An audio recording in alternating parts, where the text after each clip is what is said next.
The views and opinions expressed in this program are those of the speakers and do not necessarily reflect the views or positions of any entities they represent, including Olas Media.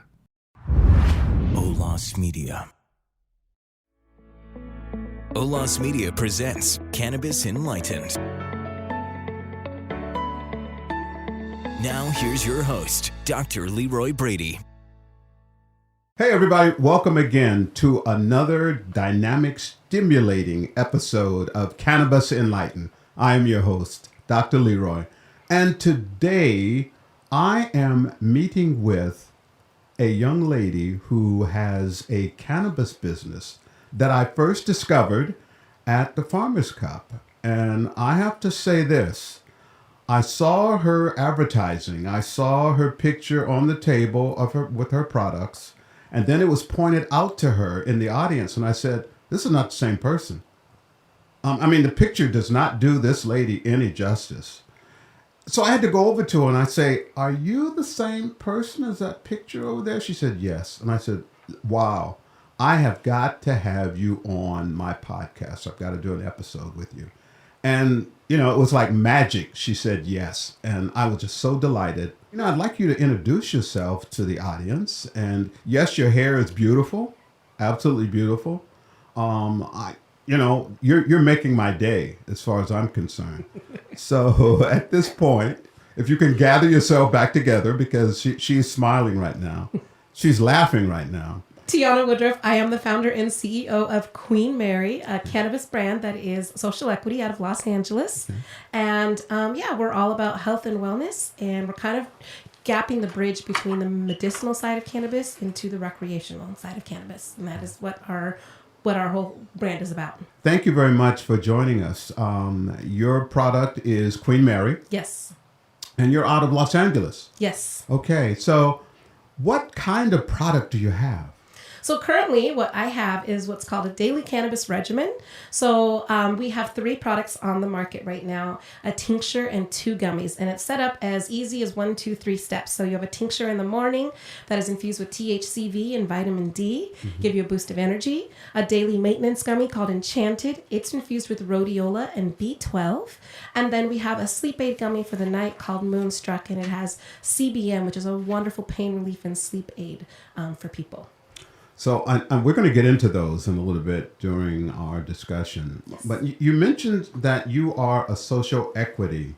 Yes. So what is that? Because the listening audience, I don't think they understand or know what social equity is. So tell me a little bit about that. There are 2 different things to social equity. There is the legacy people that, were operating in the illicit market before cannabis came into the mainstream. And then there's also the social equity people, where people that were affected by the war on drugs. They weren't necessarily in the business, or they had family members, or they come from impoverished communities that were affected by the war on drugs. Mm-hmm. And so there's certain criteria for your zip code, where you lived in certain areas of time and how long you were there, what your current financial situation is, and then whether or not you had like a past cannabis conviction. Those are 3 criteria they use, at least in the state of California and partially in Los Angeles, for qualifying for social equity. And you met either all or a couple of that criteria? My past stuff with cannabis, I don't talk much about. I was like, it's not really my story to tell, but I did check all 3 boxes. We'll just say that. Okay. All right. How long have you been in business?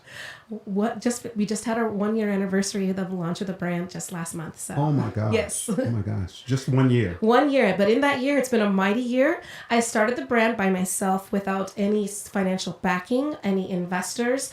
I was in the lottery to the first back in 2019 in Los Angeles. They had their first round of social equity. You had to qualify first, and then they did a round for 100 retail licenses. I was not granted a retail license, and then I tried to pivot and do something else. There was a loophole about getting what they call a PCN, which is a public convenience necessity.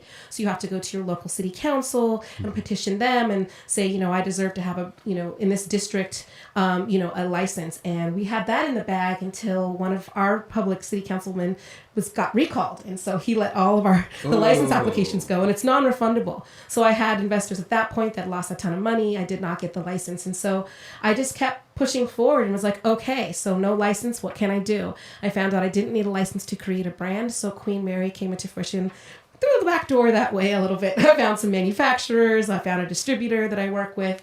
And that's how we got started. How did you get started in the business? Well, I got started by, because I was actually a delivery driver starting in 2016. Okay. In the industry, during the medical days, I delivered for a couple of cannabis dispensaries. Okay. And I delivered at night because I was trying to avoid LA traffic. And I found that most of the people I delivered to were women. And so I had this idea to start a brand called Queen Mary, but it was going to be a delivery service with women-only drivers for women-only customers. Oh, I like it. Yes, it was great. And that's how I found out about the social equity program and kind of went through that whole step process. I did that on my own without the help of any advisors or attorneys. I didn't realize that it was quite the big hoorah that it was and all the controversy that happened. Deal, right. Yeah, especially in LA because, they got audited and the city they were sued by people because it was kind of an unfair process and a lot of things because they had attached real estate to the deal. And it's like, how can you have social equity, people that come from impoverished backgrounds and lower income communities and then say, you can apply for a license, but you first have to have a lease and a real estate, to attach it to. And it really hurt a lot of people. And there were a lot of predatory things happening and a lot of things that was, it was a big mess a little bit. However, that's how I got started. That's not my beginning story with cannabis, but that is my beginning into the industry. And so when I did not receive a license in the first or the second round of social equity, I found this group called Our Academy, Our Dream. They were a nonprofit group that is like an incubator program for people of color and social equity to learn the business. It was 15 weeks. We met twice a week, and they had everything on their in our classes from attorneys to accountants to people talking about compliance to marketing and branding. And in that 15 weeks, I created Queen Mary. I came up with the idea and the brand and what I was going to have for products. And so at the end of that program, they were trying to help us, let's see if we can get you investors or get you in front of buyers. I didn't quite have any money or any products yet. I actually had found out about this company that was giving away grants for social equity twice a year. And they're a big cannabis company of Los Angeles, and they have a production in Needles. And I won a $10,000 grant in the fall of 2020, in September. So I took that money and I went right into production and I launched my products that I had learned and created during this program. Wow. Now, I talk to people all the time about cannabis. A lot of people that just want to know what's going on and other people that want to get into the business like yourself. Many of them feel like they can get a license very quickly. Boom. On Monday, they get a license. And then by Friday, they're putting the down payment on their island out in the ocean. But I don't think that's exactly the way it happens. You're right. It is not the way it happens. It's like there's this very miscued preconceived notion that cannabis is AKA the green rush, right? It's, there's all this money. Everyone's just getting filthy rich and sitting on their yachts and woohoo, cannabis. No, absolutely not. It is highly regulated, first off. The barrier to entry is not easy, even with these social equity programs that are coming along across the country and different things. I see people trying to take California and kind of learn from our mistakes and improve on social equity. But there's a lot of greed as well, because as you see in Michigan and even happened in LA, people are suing these states saying unfair practices. You can't say that social equity can only have licenses. And in fact, Los Angeles just concluded last week their third round of social equity licenses, which Queen Mary was just granted. I found out on Friday. All right. So as of a week ago, I did receive a opportunity to get a retail storefront in Los Angeles. Ooh, okay. Yes, I'm very excited. But, there's still a lot of work to be done. I spent the last year building a brand, which is really great. We actually are expanding into New Mexico and Colorado in January. Ooh. So I'll be on the shelves in 3 states. Great. And I did that on my own without the help of, once again, any financial backing. I started my brand with $10,000, sold what I could. Every penny goes back into the business. Thank goodness I'm married because I at least have a little bit of advantage. I haven't made $1 to my name this year. I've never paid myself. Everything, I work 60, 70 hours plus a week and it all goes into the business. Oh my goodness. And is it, I also tell people that it's possible that you can lose money in this. Oh, absolutely. Is that I think we need to hear a testimony from somebody that's actually in the business. Well, I mean, you can lose money. I mean, any smart business person will tell you never put your own money into your business, right? You get investors. But when there's social equity, you don't always have those options. And you also don't always have the options to have money either. We don't come from a background. But yeah, you lose money left and right. I mean, I've never made a penny yet. And even though, people see Queen Mary around, they think we're quite successful. And then I've had investors, like I said, when I lost the PCN application, they lost $50,000. And so, I don't know if they'll be picking up my calls when I call them and say, hey, you remember me? I got that license for sure now. We don't have to worry and we can find it. But, you never know. And investors right now, because the industry is taking a downturn, and it's a lot of it is policy, government. We are taxed here in California from seed to sale, and I don't think consumers and people in the industry realize that and what that really means. You hear it, but it means the small farmers, they pay a huge tax, and they put so much money. You think of the equipment that's involved in growing cannabis, soil treatments, the science behind it to get the perfect strain. And then you turn around and a pound of weed you can maybe sell for $600, and then 40% of it's going to the government. So you're really losing all that. And that's not the first. So it's taxed there. Then it's taxed when it goes from there to the manufacturer or the person that's either extracting it or packaging it. Right? We get taxed, and then there's an excise tax in between there. And then from the excise tax, it goes to the consumer. And the consumers pay a 30%, state and sales tax on top of an excise tax as well. So literally, the only people that are profiting off cannabis are the same people that are stopping us from being a viable industry. It's the government. They talk about, we've made, $3.4 billion off of taxes. I'm like, yeah, but the industry didn't make that.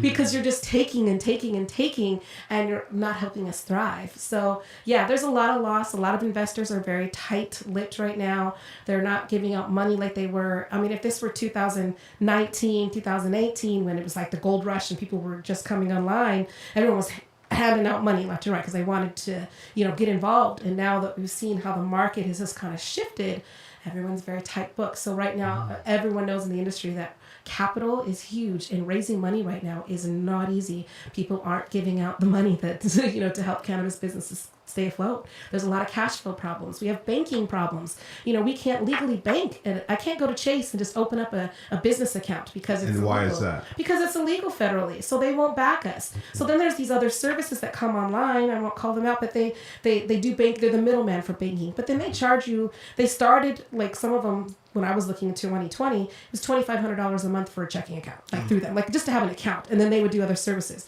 Some of them dropped down to at least $500 now, for social equity. But it's could you imagine as a personal person, we complain that our bank charges us $10-12 a month to have an account. And instead, I'm paying you $500 a month just to hold my money and to transport it around. It's a very, volatile business. On top of that, you have people think it's cash heavy because of that. So there's a lot of robberies and a lot of people taking money. It's very risky. I hope to see more people like you and I in the industry survive and, tackle what was wrong in the industry, because it's hard to see people still sitting behind bars, still people getting in jail. Even there's a lot of opinions about the Brittany Griner situation as well. And it's here we are, but corporate America still controls cannabis, whether even including the people that are lobbying in government the pharmaceutical companies.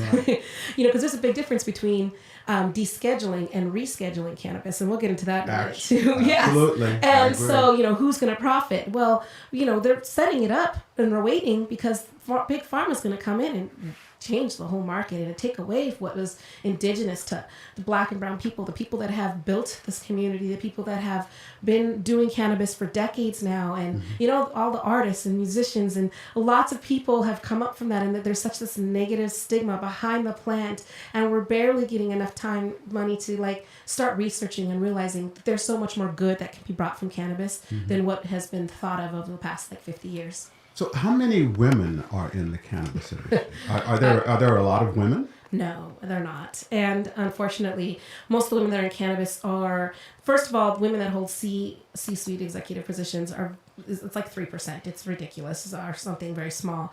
And then as for women in cannabis, a lot of women have started ancillary businesses, like accountants, cannabis accountants, or cannabis lawyers. So that brings up the number. I think it kind of skews it for who's actually plant touching and who's actually working in cannabis. Right. That number is quite small. So plant touching. Yes. You're part of plant touching. Technically, yes and no.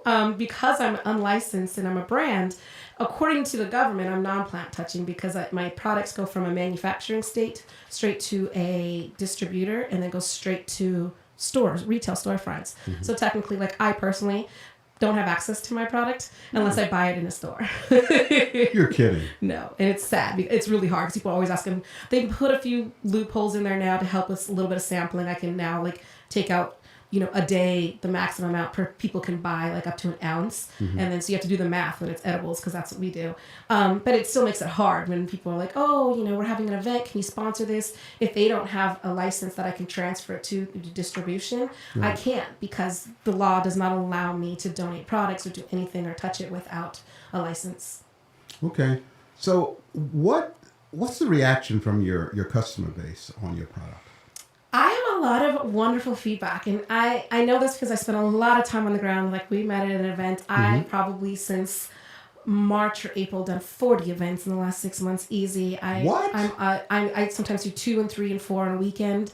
I'm at everything I can be at. Sometimes I have to be in 2 places at once. But I've met with so many people, and I do a lot of events that I hear from other people in the industry well, that doesn't really give you a return on investment. They're not going into a store directly and buying your product. But the truth is, it's more about that. If you really are in love with the cannabis industry, it's about education and changing people's minds and teaching people what the plant is about. And I have so many wonderful people that come talk to me in my booth all the time. They're surprised that the CEO of a company is standing there and not some little hourly, rep disperser. Exactly. But, I have a lot of knowledge in building this product and a lot of what the health benefits are of cannabis and trying to change people's minds about edibles in general and a lot of different other things with smoking weed because a lot of people think that the highest THC level is what you need, the highest THC for your buck, and that is the worst thing you could do when you walk into into a dispensary. You'll see a lot of budtenders be like, fine, because there's so much education that needs to be done, and I think there's a lot of ROI for that, and so people really,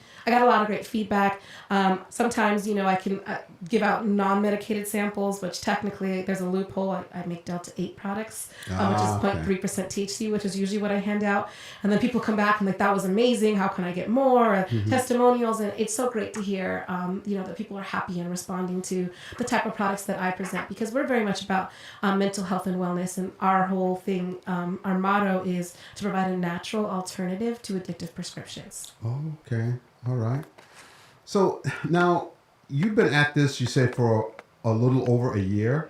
For the brand, yes. I mean, I started with the social equity stuff back in 2019. So that's going into 3 years. A lot of policy learning, a lot of compliance learning, a lot of behind the scenes. But once I launched my brand and I'm out in the public, as Queen Mary, that's been just over a year, yes. What advice would you give to, let's go women? What advice do you give women concerning the cannabis industry or getting in the industry? The biggest advice I have is talk to people. Go to these events where you see cannabis people and ask questions. Build a network. Get to know who you can ask questions to, where you can find resources, because there's so much to learn and it's such a predatory place. And even now, women, I remember one of the conferences I was at this year, they had they always have meeting rooms and groups. So they had an area that was for women only. And they were saying it's so women can actually just unwind and not be advanced on by men, because it's a very male dominated industry. And you don't realize it until you go to these bigger conventions. We were at BizCon, and when you look around, it's they're getting better. There's a lot more people of color and a lot more women there. But when you look at 15, 20,000 attendees, 2,000 are of color, and you got, what I mean, 12, 14,000 are basically white males. It's kind of, crazy. And so that, going back to what I was saying, they got a lot of pushback from men and people saying, what do you mean you have to have what, why are we excluded? It's supposed to be equal opportunity. And it was don't make it into something it's not. Can we just have a place where women can sit down at this convention and talk amongst themselves, or just take a breather and not have to worry about someone sitting next to them and saying, hey, it's almost like being in a nightclub at times, people coming at you and you're like, wow. back off. Yeah, it's crazy. It's a very, more than you know, predatory place. And so that's what I say, like, find your people, find who you can confront in, who you can talk to, people willing to mentor you.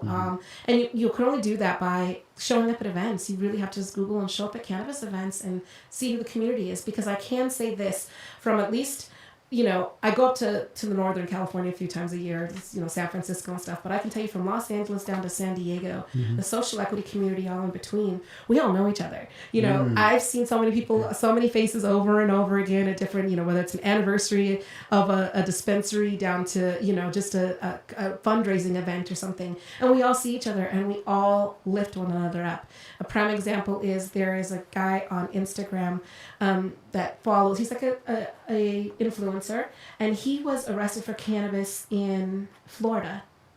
And he was targeted. And so we had a big fundraiser to help pay for his legal fees. And, you know, he beat it, which is great. But to see the same people, the community, and that's how we come together. And that's how we help on each other. And so we are around. We are here to help, you know, start with social equity, whatever your city municipal is and stuff, and work your way out. And you will find us. We are around. What keeps you in the business?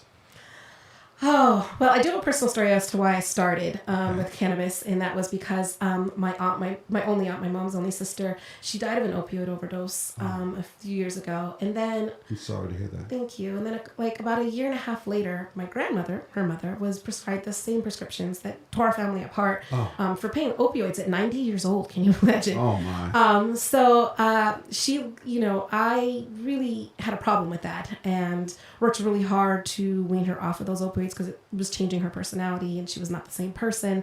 And that kind of got me into researching the plant a bit more in the medicinal side. And a friend of mine had given me a book to read called Change Your Brain, Change Your Life. And it was about by a revolutionary, you know, psychiatrist, Dr. Amen, and he has rehab centers around the country.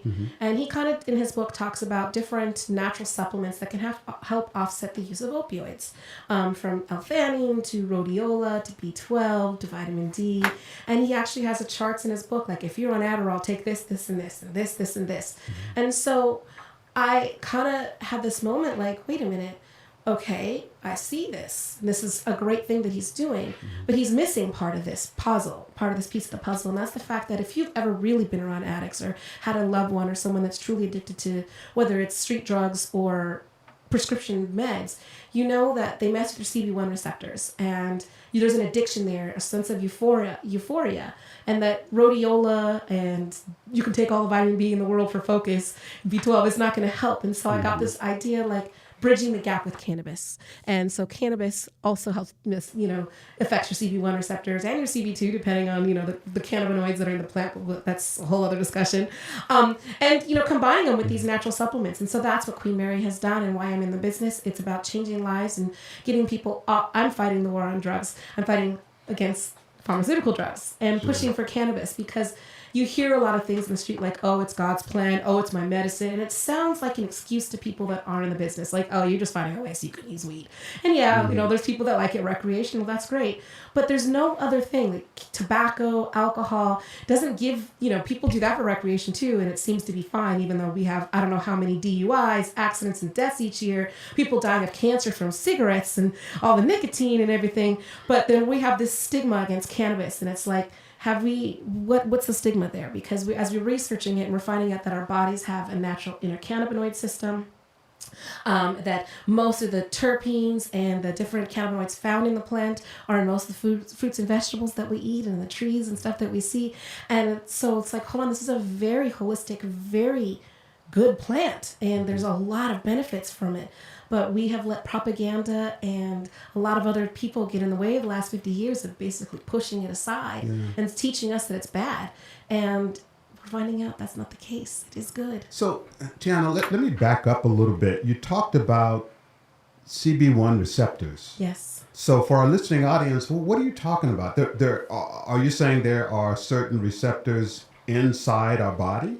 The CB1 receptors are located in your brain, yes. So basically that helps like it affects your sense of pain, your sense of movement, things like that. So there's a lot of different things, and I'm not a scientist, so don't take look it up. But to paraphrase in layman's terms, that's what the CB1 receptors are. So they also affect your thinking, your way you process information, the way your body handles everything that fires. Like if you prick your finger.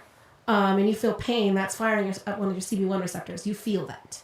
And so that's the type of effect that these drugs have, especially, we think that pharmaceuticals are good because they're prescribed by a doctor, but we all know we're learning there's a lot of money behind that, and that's not necessarily true. It's kind of, but the people get euphoric, like that's what they're chasing. They're chasing this happiness, this cloud-like floating feeling that they're getting from these drugs. And so that is kind of what happens with the CB1 receptors. Are you finding that people that are taking alcohol or tobacco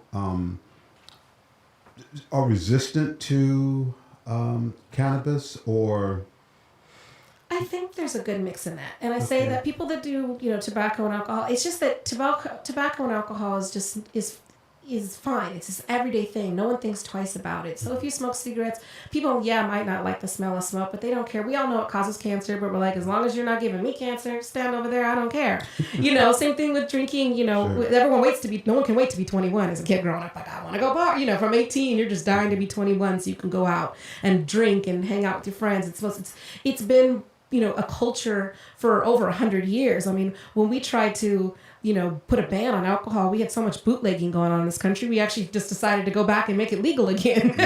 Yeah. So it's like what happened with cannabis here in the same sort of, retrospect. But cannabis is once again, it until recently with the legalization and pharmaceutical companies getting involved, it was a black and brown indigenous thing, and it was considered that black people and criminals and the cartels were growing marijuana, so it's no good. It's not coming from a lab here in the U.S., and so there's that very, very dark stigma that comes along with cannabis.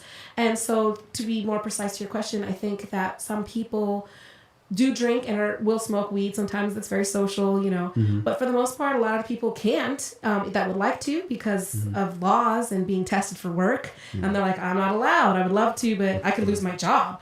And so they won't take that step so we need to really adjust our laws and making sure that people can't be fired, because nothing's stopping anybody from drinking a whole fifth of tequila on a Saturday night and getting in a car wreck and, whatever, and showing up to work Monday morning. Like, that's okay. But me smoking a joint on a Saturday, I can lose my job because I got tested on Tuesday. Like, for something that's not even, I'm not high still. I'm not going to work high. Like, how do we bridge that gap? So following up on that, and I think that perhaps your answer to this next question will, I think, most definitely further your product. What do you think is necessary for cannabis to be more widespread, accepted, I guess, maybe socially or politically? What do you think it's going to be necessary? Well, I know there's a lot of talk of, different things from, descheduling and making it legal, but I believe the way that we're going to make it more widespread and acceptable is research. We have got to put money behind research. We have to allow these universities to federally fund these research to really, for people to understand, like, hold on, wait a minute.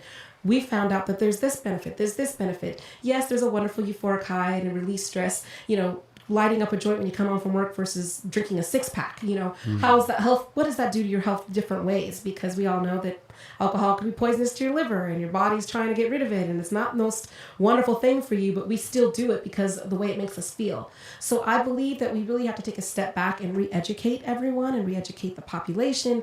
And, right now, the way things stand, even though cannabis is legal, it's still federally illegal, which means, Johns Hopkins University and all these big research centers cannot study the plant. They can do like a side company that's not federally funded to get some private funding and do a couple of studies. The problem with that is that these private funded groups are usually looking for something very skewed, like to prove one thing and not be beneficial to the whole spectrum of cannabis. So we're having these little studies and little researchers that are just little pockets that are barely opening the surface. So I really believe that we have got to get the research and the community behind it. And, but of course, as we know, we've got a lot of lobbyists in government and people that are going to block that because it's a lot. The pharmaceutical industry, it's the same thing with, alcohol and tobacco. We know who's in the government doing lobbying. So that's, I think, the number one thing. It's mostly research and information. And that's what we try to do so much with Queen Mary and with a lot of other stuff. It's like, give people as much information as we can so they can make their own uniform decision on whether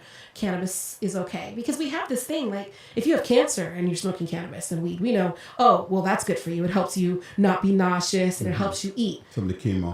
For chemo. But that's the only acceptable use for cannabis? Come on. No, we have, unfortunate yesterday, Twitch committed suicide. Yeah.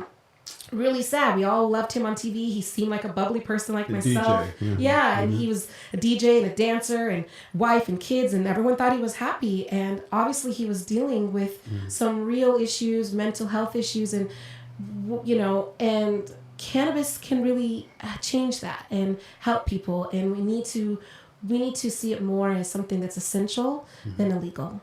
Mm-hmm. So, what's your outlook for when it would change, from a political standpoint? Because it almost sounds like politically things are going to have to change before, or maybe in concert with the social reaction. Absolutely. And it's hard to gauge because, there's been a lot of talk. We've been trying to push the Safe Banking Act, through government for like every year now. All of us are like, are we going to be able to bank? No. Are we going to bank now? No. Is this been set up? No. And it's just because, there's a lot, like, it's government. There's a lot of lobbyists. There's a lot of reason not to. And until we find a way to show that it's not, let's be frank, our government's not concerned with what's best for the people. We're concerned with what's best for the economy. And so until we can find a way to show that cannabis can really be, because I grew up being taught in school that tobacco was the number one cash crop, in the U.S. Like back in the day, that's how we got our start. We were all farmers and we all farmed tobacco. Why isn't cannabis and hemp the number one cash crop? And we have to find a way to show through the economics. I think the only way the government's going to listen is money. We have to show how it's going to be more equitable and not equitable, but more profitable for the country to take cannabis off the illicit market and bring it into the open market for everyone. And that's the only way that money talks. Right. It sounds like you have outlined several challenges. Yes. That folks have trying to get into this business. Yet you're sitting here before me, and I mean, you're bubbly, you're excited. I can tell you're passionate about the cannabis industry. Is that like something you have to really gear up for every day as a businesswoman in an industry that is, as you pointed out, dominated by men? Or you just like this particular industry? I'd say a little bit of both. I love this industry and I love what I do. It's like I've done a lot of things in my life. I've done a lot of different careers, a lot of different paths, and somehow I have found my niche. I have found where I'm supposed to be. I wake up every day motivated because I love what I'm doing and there's a purpose behind it. And that's why I feel like I'm partially so successful. When they say when you find something you love, you never work a day in your life. Exactly. And so you do put in the hours. I'm a little overwhelmed. It is just me. I've raised Queen Mary. People keep asking me, so tell me about your team. I'm like, you're looking at her. And they're like, what? And I'm like, how are you at this event? And still like your newsletters are coming out. I was like, listen, I've had to organize and get it all scheduled. It's automated. Trust me. My Instagram posts, all that's automated. But I have to spend a whole couple of days before the end of the month and get it all set up and everything created, which takes, 30 hours of my time. And then that's done. And then I move on to the next task and the next. And, I get emails and inboxes and I try to reach out and respond to everybody, but I can't. I've had people be like, mad at me that I didn't respond. And I'm like, I didn't reach out to you and elicit, to come to me. You're coming to me because you need or want something. And if I don't respond, it's not even that I'm not interested. I'm just spread a little too thin. Yeah. I'm everywhere. And so, but I still love it. And I think, I love what I do. I love the plant of cannabis. And I've always been a big activist. I've always been about, I'm very liberal, but yet in the confines of, certain things. And so I've always spoken up about, I've marched with the pink hats. I marched against gun rights. I've been down in LA marching for years for lots of different causes and different things. And so when this came along, it gave me a platform as well to speak. And when I started doing the research and understanding what it is, it's like, this is my voice and here I am. And this is what I stand for. So yes, I believe in the cannabis industry. The men don't bother me. I am married, so at least that helps a little bit. People are like, hey, but there's a lot of, and it is what it is. And there's always, no matter what industry you're in, most of them are male dominated unless you're like in, cosmetology or, some kind of like massage therapist things. So it's just something you deal with every day. And most people in this industry are nice. They come out smiling. Most people are happy. Most everyone in cannabis loves what they do. They have a passion for it. And I think that's one of the greatest things about this industry. Yes, there's greed and yes, there's money, but there's still passion behind it. And I don't believe that people who, promote tequila or cigarettes are like, oh, cigarettes are amazing. You have to have them. They just, there's money is the backing. And with cannabis, it's still new. It's growing across the world. There's a lot of different things going on right now. We're in a melting hot pot of cannabis all over the world. And seeing what everybody's doing and how the minds are being changed, it's just something, it's like discovering technology, I was alive when that started, that boom, and like electricity and everything else. Like that's kind of what cannabis is. And it's just going to take time and, it might take a decade or two, really, I don't think it's going to happen fast. There's a lot of minds to change and a lot of propaganda to undo, but it's slowly coming around. And I think as we realize what it can really be, it'll get there. Yeah. Yeah. Well, you certainly sound very excited about the industry and about what you're doing. You mentioned the fact that you found your niche, and as a business professor, I always talk to the students about as you just said, you find what you're passionate about, and you'll never work a day in your life. And it certainly sounds like you've done that. If you had to boil down, let's say, 3 things that a business person, and specifically since I'm talking to an African-American female, if you had to boil down 3 things that someone, a female, African-American female, should be looking at getting into the business, what would you say? 3 things that you should look at getting into the business. Well, one is, don't expect because there is social equity and we are the minority that people are going to reach up and help you. Mm-hmm. That's not, you have to work twice as hard and prove yourself twice as much as anybody else. Mm-hmm. I've talked to many investors and many people to try and invest in my company, and no one's opened their pocketbook, but it's like, I know everyone's watching. Because sometimes I get responses from certain things, certain posts on LinkedIn, and it's funny to see, especially that I just posted that I got granted a license, and I'm like, look at these people coming out of the woodwork. They have been, and they're making statements. Oh, I saw you here and you're doing this and you're doing that. And it's kind of funny because it's like, just remember you're always being watched, especially as an African-American woman. People are wanting to see what you can and can't do. And I don't think it also was partially waste being a woman and being a first-time CEO. I don't have a business background. Other than running a party business, doing bubbles shows for kids for a few years, I've always worked for someone and helped build someone else's business. So I think people are very iffy, like, can she hold it together? Can she build something? Can you do it? And so that's one of the big things. And so, one is going to be proving yourself and having to stand up and be a voice, and making sure people recognize you and that you mean business. 2 is, as an African-American woman, there's always that stigma, about us and it's hard because, people aren't always, I've been crossed, I've made mistakes, I've been done wrong. But it's like, do I come at them like this and say, I can't believe it, I'll never do, like a bad customer complaint? No, because this industry's small and I don't throw anybody under the bus. You have to be very light on your toes and how you deal with people, and you just kind of put them in their pocket and know who they are. I'd rather someone come at me and show me who they are than a year and a half down the line they're not who I thought they were. So those are lessons you will learn in life and in business, I think. And then with cannabis, if you start with a passion, either you love it or you don't. If you're getting into this industry to make money, I know we talk about generational wealth, but if that's your only reason, you're going to fail. You're really going to fail. Generational wealth can't be the reason that you're getting into this industry. There's just too much work to be done, too much, wrongs to be righted, and a lot of other things. And I think, sometimes people, if that's your reason, when you get into this industry, it's the beauty of cannabis, that some people, it changes. You become more of an advocate. You start realizing what you need to do and how you can be successful. And being successful is more about like philanthropy than sales sometimes. Like, how can I help you? I don't have much, but I will donate to this cause, or I will put you out on blast this way, or we have to help each other and come together. So those are the three biggest things I can say. Well, I can't let you go before I find out how you got into the new markets. You mentioned earlier that you're in 2 new markets. How did that happen?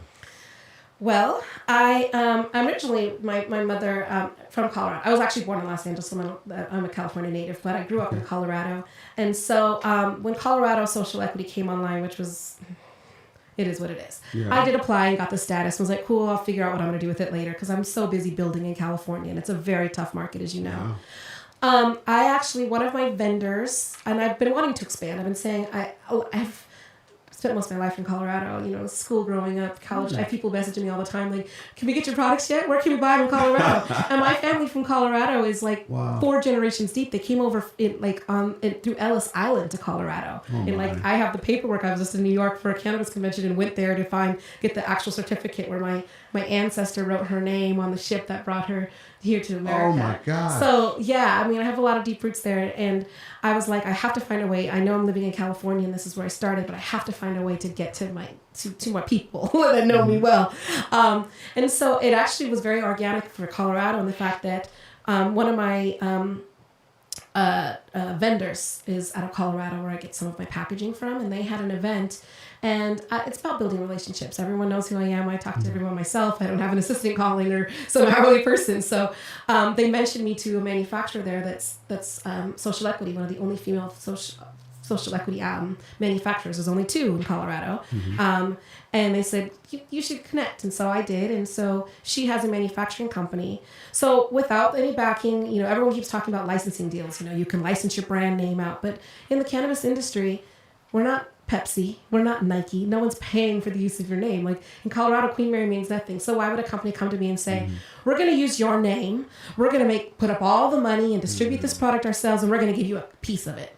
No, that's a pipe dream. So you have to build it yourself. And that's what I did. I made the connection. I said, okay, what can I do? How can I afford? I had to borrow money on my own name, and personal loans, which are high because you can't borrow for the business. Yeah. It's cannabis. Right. And so, I have a deal with my manufacturer. We're doing like an 80-20 profit split. I'm buying all of the ingredients, all the packaging and everything. They're making it, and that's how I'm setting up. And that's also what I'm doing in New Mexico by, just going to events and meeting people. I was in Arizona in October for their META event, which is like a monthly cannabis. And wow, do they do it up there in Phoenix, Arizona? Let me tell you, they take over a whole hotel, and they have different laws. Every state has different laws. I was in Arizona, and it's like the wild, wild west out there. They don't have the metric system. It's not tracked from seed to sale. It's just very different. So every state, you got to learn different laws and different compliance. But I was able to expand because I've made relationships with people, and I met people, and I said, people are very interested in what my product is and what it stands for. It's very different in the market. I'm lucky enough to have, that was my approach, was gapping the bridge between medicinal and recreational. I feel like a lot of people feel that once we went to recreational, especially in California, we lost so many farmers, so many dispensaries, because people couldn't switch over, and the laws and the taxes were so crazy. And so, I'm finding a way to keep the medicinal part of cannabis in the recreational space, and promote that, and saying there's health and wellness behind it. So right now we have our 3 products that are mental health line. And when I get more money, if I get more money, I do have other products that I want to put out there as well, but it's going to be like physical health, whether it's, helping multivitamins that are involved with your cannabis. So you can get your daily dose of things with your cannabis, with your gummies. So how would people get in touch with you? And maybe as important, how would people get your product? Well, you can go on pretty much, Leafly for our product, leafly.com or Trees or Weed Maps, and you kind of just put in the name Queen Mary, and then in your area, it'll show you if we're offered. We're in about 30 stores up and down the state, from Sacramento down to San Diego. And so we might not be around. There might be a delivery service that delivers to you. I am trying really hard to work on getting a delivery, like direct to consumer. There's a few services out there that have come up, so I can do direct direct it so people can go to my website eventually and order the products. And then there's a delivery service in that area that will expand and deliver your products that way. So that's hopefully coming soon. But then I just got this license, so who knows? I can do so much at once. But you can also find me, I'm on LinkedIn. You can find my Queen Mary profile. You can also find me personally, Tianna Woodruff. Definitely, social media. We have an account. It's Queen Mary _LA. You sometimes have to type in the whole thing because, they don't like cannabis brands and we get shadow banned a lot. But Queen Mary _LA, and you'll see the name Queen Mary Edibles with our logo. We do have a Facebook page as well, Queen Mary _LA. And that's pretty much where you can find us. Or, like you said, look us up online between Leafly, Weed Maps, or whatever. Or go to my website, which is www.queenmarybrand.com. And I usually link all the podcasts and all the press interviews we do on our website. I have a store locator there for you as well. So you can put in your zip code and see for anywhere in your area. And just a lot of different information about the products and the things that we do. Well, I am positive that after listening to this episode, there would be a lot of, I guess I would say, prospective cannabis business people, maybe specifically African-American females, that would love to talk with you. Which is going to be hard because you're spread really thin already. When I get message, I actually just had someone recently reach out to me on social media when they saw my post about the dispensary, and she said, "Oh my gosh, Tianna, I would love to just sit down with you for a minute, get some advice." And I said, "Listen, I will sit down with you, pick a day, that we can work out, and whether we have lunch and share stories, or I can give you advice or give you some sort of mentorship. I'm happy to, and I really will. That's one thing I find really important. I mean, I can close my email just like now. I was driving for 3 hours up here. I already know I'm getting in the car. I'm looking. I was like, oh my God, I got so much stuff to answer. And then another hour. It's like, you know what? People hear from me when they hear from me. And if you don't understand that, then whatever. And so sometimes, there's nothing that urgent. My house isn't on fire, right? We're good. Like if I get to you in 3 hours, you're okay, right? Like it's you'll live good. And so I feel that way. People are always first for me, especially the connections and relationships. And if I can be of any advice or any help or tell you about my trials and tribulations or, introduce you, I actually have a vast network of people that I've built. I talk a lot. I go out a lot. People are always talking about build your network or have this little thing. And I'm like, my network's so big, I don't know what to do with it. I have people coming at me in every direction. Sometimes I have to meet you 3 and 4 times. You remember who you are. People are like, Tianna, and see me at events. And I'm like, hi. And I'm like, you look familiar. And they're like, I met you with this. And I'm like, I'm so glad you remember because I don't. And that's not on purpose. It's just I literally have met 10,000 people in the last few months.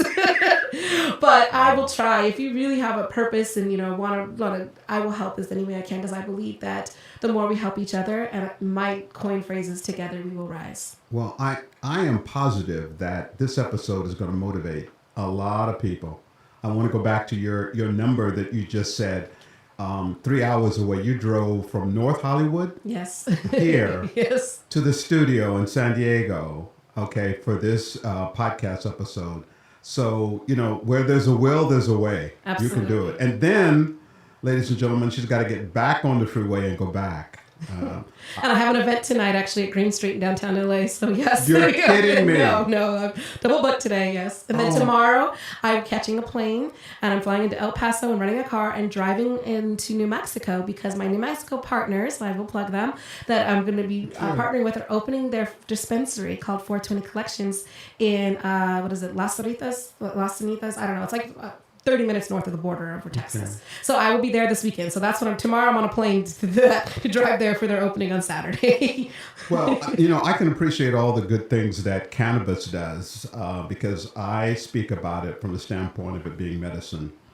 But over and above that, whatever you've got inside you that causes you to have so much doggone energy needs to be bottled, canned. I'll tell you, that's what people say. I do have a lot of energy, but there are times where I'm exhausted. There are days where, honestly, I'm like, okay, get out of bed. I'm on my phone, like, I'm trying to answer emails, and it's like, get up. Okay, you have to get their day going. There are nights where, this weekend, I was at the Harvest Ball, the Emerald Cup Harvest Ball in Santa Rosa. So we drove up, on Saturday morning. Wow. There was an accident on the highway. There was all the weather and the rain. It was a 9-hour drive, which should have been like 6.5, 7. By the time we get there, it's like run in, talk to people, be there till 10 o'clock at night, go home, do it the next day. And then it was like, and that's just what we do. We drive around. I get in my car. I don't have the money to be flying everywhere. I just happen to be flying to to New Mexico because I looked it up to drive and it was 11 hours. I was like, I don't have an 11 Oh hour my drive in me, but I will fly. But and it is exhausting. But like I said, if you love what you do, you never work a day in your life. Absolutely. Tianna, I want to thank you from the bottom of my heart for spending this time with me. Thank you for having me. It was a pleasure to be invited. Wow. And if you're, whoever's listening, the audience, if you have an opportunity to both meet Tianna and or to try her product, you have got to do it. Visiting with her would change your life. Thank you. I'm just convinced it would change your life. So thank you very much for spending the time with me, and I wish you Godspeed on your travels back. Well, thank you. I'm looking forward to it. And tonight's event. Tonight's event, yeah. And tomorrow on the airplane. That's me. But if you can catch me, I'll respond. Like, I figure when I'm sitting in the airport, that's the best time. It's usually, today I had to drive. Sometimes my husband can drive for me, but he had stuff to do for his job today. And I'm usually in the car, like, trying to work at the same time. But yeah. Wow. And I wanted to mention that we do have a newsletter that we do send out, Sure. Sometimes once a month, sometimes twice, depending on how busy I am. Okay. But you can sign up for that on our website. I used to have a big thing at the top and I need to put it there. But if you scroll to the bottom, it says subscribe to newsletter. Please do, because it tells you about all the events that were coming up in the month. If you want to meet me, if you can't get me to answer an email, show up at an event I'm at, you'll see me there. I'll be there in person. Come talk to me. I'm happy to answer any questions. So, please subscribe to our newsletter and definitely, follow us on Instagram, and we'll see you we'll see you in the grind. Okay. Thank you very much, Tianna. This has been another fascinating episode of Cannabis Enlightened. I want to thank the audience for listening. If you'd like to listen to this and all of our episodes, be sure to log in to cannabisenlightened.com. And if you'd like to contact me with a comment, a question, a remark, please do so at drleroy@cannabisenlightened.com. And you can find me on the Olus Media Network. Thank you very much for listening, and I look forward to talking to you again very soon.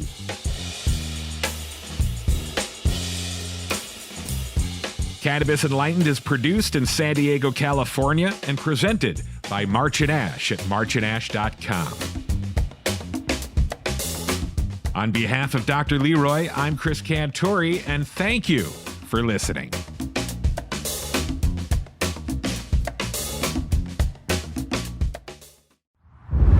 Olas Media.